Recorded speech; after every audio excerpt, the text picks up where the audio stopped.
حضرت باجزید بستامی رحمۃ اللہ علیہ کا زمانہ مبارکہ تھا تو ایک یہودی اور مسلمان کا دوستانہ تھا.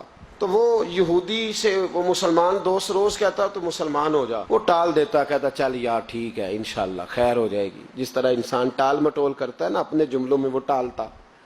وہ کہتا نہیں یار تو مسلمان ہو جا، تو میرے دین میں آ جا، میرا دوستانہ بھی ہے، پیار بھی ہے، تعلق بھی ہے، میں چاہتا ہوں مذہب بھی ایک ہو جائے، عقیدہ اور نظریہ بھی، تو مسلمان ہو جا. جب اس نے کئی دنوں اصرار کیا اور بات کو نہ چھوڑا تو یہودی بول پڑا، کہنے لگا یار میں نے 2 اسلام دیکھے ہیں، بتا کون سا اختیار کروں. دیکھیں کہ 2 اسلام کون سے؟ کہنے لگا ایک اسلام وہ ہے جس پہ تو عمل کرتا ہے، اور ایک اسلام وہ ہے جس پہ حضرت باجزید بستامی عمل کرتے ہیں. میں نے 2 اسلام دیکھے. ایک میں نے تجھے دیکھا ہے کہ میں شراب پیتا ہوں تو معاذ اللہ تو بھی میرے ساتھ پیتا ہے حالانکہ تو مسلمان ہے. اگر میں جوا کھانے جاتا ہوں تو بھی میرے ساتھ جاتا ہے حالانکہ تو مسلمان ہے. اگر میں جھوٹ بول رہا ہوتا ہوں تو 10 مجھ سے بڑھ کے بولتا ہے حالانکہ تو مسلمان ہے. اگر میں چوک میں کھڑے ہو کر معاذ اللہ بہن بیٹی بہو پہ گندی نظر ڈال رہا ہوتا ہوں تو بھی ڈال رہا ہوتا ہے حالانکہ تیرا دعویٰ ہے کہ تو مسلمان ہے. ہم دونوں پارٹنر ہیں، بزنس کرتے، جہاں سے حرام کمائی میں کھاتا ہوں تو بھی وہیں سے کھاتا ہے حالانکہ تو مسلمان ہے. کہنے لگا ایک اسلام تیرا ہے اور ایک اسلام حضرت باجزید بستامی کا ہے. اس کی میں نے نظر کو بھی پاک دیکھا ہے، جسم کو بھی پاک دیکھا ہے، روح کو بھی پاک دیکھا ہے. مسلمان جائیں تو ان کو بھی اس کے پاس سکون ملتا ہے، بے ایمان چلے جائیں تو اللہ دولت ایمان عطا فرما دیتا ہے. تو بتا کون سا دین قبول کروں؟ اگر تو تیرے والا اسلام ہے تو پھر تو اس میں کوئی مسئلہ نہیں، کلمہ ہی ایک پڑھنا ہے، لا الہ الا اللہ محمد رسول اللہ صلی اللہ علیہ وسلم. باقی تو سارے کام وہی ہیں جو یہودیوں والے، عیسائیوں والے، کافروں والے. تو ٹھیک ہے پڑھا دے، پڑھ لیتا ہوں. ایک کلمے کا ہی فرق ہے. اور اگر اسلام وہ ہے جو حضرت بایزید کا ہے تو پھر تو نہ میرے ساتھ گفتگو کر، پھر حضرت بایزید کو کہے مجھے آ کے کہیں. اس لیے کہ اگر اسلام وہ ہے جس کی حضرت بایزید جس پر عمل کرتے ہیں تو میں کل بھی کلمہ پڑھنے کو تیار ہوں، میں آج بھی کلمہ پڑھنے کو تیار.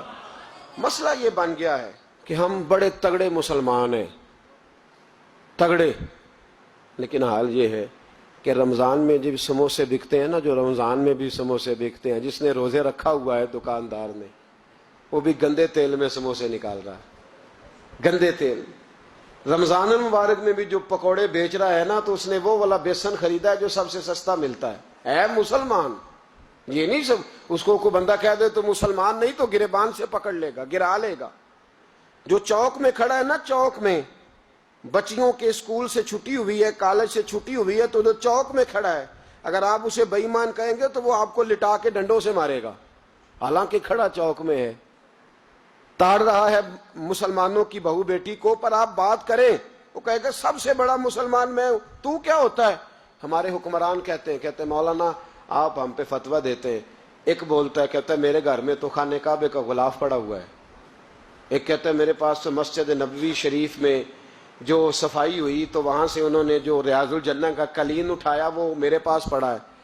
ایک پاکستان کا صدر ایسا بھی گزرا ہے، کہتا ہے مجھ سے زیادہ نیک کون ہوگا، میں تو 6 دفعہ کعبے کے اندر گیا ہوں. یہ اعلان کرتے ہیں.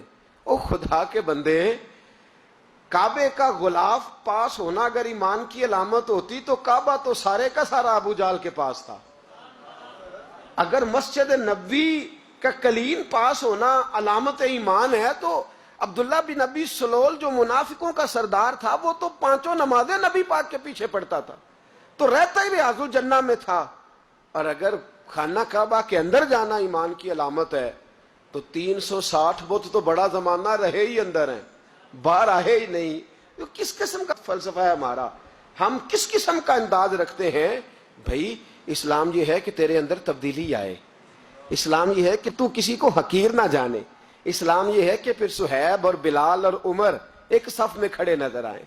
اسلام یہ ہے کہ حضرت سیدنا ربیعہ بن کعب رضی اللہ تعالیٰ عنہ، کالا رنگ، موٹے ہونٹ، چپٹی ناک، حضرت ربیعہ بن کعب رضی اللہ تعالیٰ عنہ، بڑا خاندان نہیں، بڑی برادری نہیں، پڑھے لکھے نہیں، لیکن پھر اسلام اس کا نام ہے کہ نبی پاک کی وہ غلامی کریں اور حضور ان سے کہہ دیں کہ جاؤ فلانے سردار سے کہہ دو جا کے کہ میں تیری بیٹی کا نکاح اپنے اس کالے رنگ کے غلام سے کرنا چاہتا ہوں.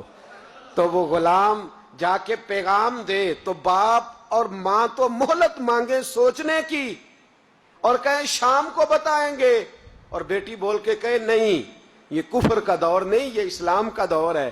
سوچیں بدل گئی ہیں. کوئی چھوٹا نہیں، کوئی بڑا نہیں، کوئی چودھری نہیں، کوئی کمی نہیں، سارے ایک ہیں.